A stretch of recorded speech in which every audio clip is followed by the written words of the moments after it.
بسم اللہ الرحمن الرحیم۔ السلام علیکم ورحمۃ اللہ وبرکاتہ۔ محترم ناظرین و سامعین، اولاد وہ سرمایہ ہے کہ اگر کسی کے پاس دنیا کے سارے خزانے ہوں مگر اولاد جیسی نعمت نہ ہو تو اس سے بڑھ کر غریب کوئی نہیں۔ اولاد کی نعمت سے محروم جوڑے اس انمول تحفے کے حصول کے لیے ہر طرح کی تگ و دو کرتے ہیں اور بعض اوقات علاج پر لاکھوں کروڑوں بھی خرچ کر دیتے ہیں، اور اگر کوئی چاہے کتنا ہی غریب ہو مگر اولاد جیسی دولت سے سرفراز ہو تو اس جیسا امیر کوئی نہیں ہوتا۔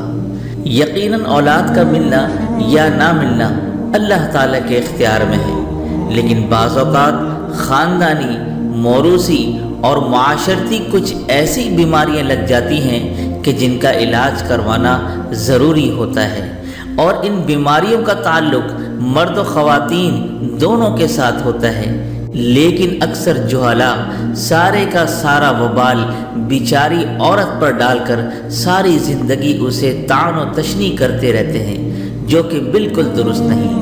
امراض کے نفسیاتی و روحانی علاج کا طریقہ ہزاروں سال سے انسان کے زیر عمل ہے، کیونکہ یہ انسان کی ضرورت ہے، اور حضور صلی اللہ علیہ وآلہ وسلم نے فرمایا لِكُلِّ دَاءٍ دَوَاءٌ، یعنی دنیا میں کوئی ایسی بیماری نہیں کہ جس کی دوا پیدا نہ کی گئی ہو۔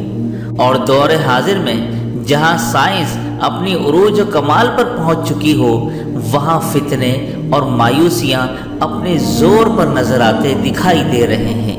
اس کی وجہ ظاہر ہے کہ تنہا سائنس پر اعتماد بڑھ گیا ہے اور امت مسلمہ کا رخ قرآن و سنت سے یکسر تبدیل ہو کر رہ گیا ہے، حالانکہ حضور صلی اللہ علیہ وآلہ وسلم کا فرمان ابن ماجہ میں موجود ہے کہ خیر الدواء القرآن، یعنی قرآن بہترین دوا ہے، اور اللہ تعالیٰ قرآن پاک میں ارشاد فرماتا ہے وَنُنَزِّلُ مِنَ الْقُرْآنِ مَا هُوَ شِفَاءٌ وَرَحْمَةٌ لِّلْمُؤْمِنِينَ۔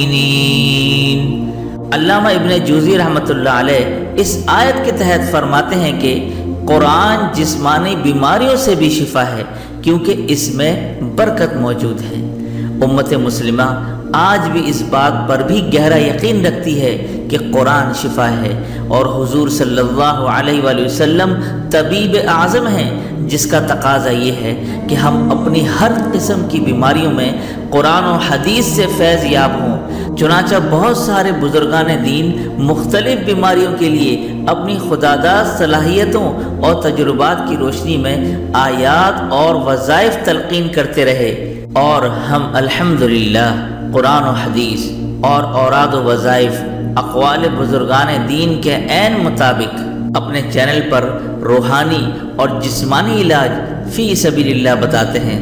تو اسی طرح آج میں بے اولاد جوڑوں کا بہت ہی کامیاب روحانی اور طبی علاج اپنے حضرت کا بتانے جا رہا ہوں۔ محترم ناظرین، اگر مرد کی طرف سے مسئلہ ہو اور اس کے کاؤنٹ میں کمی ہو تو اس کا علاج مرد حضرات نوٹ کر لیں۔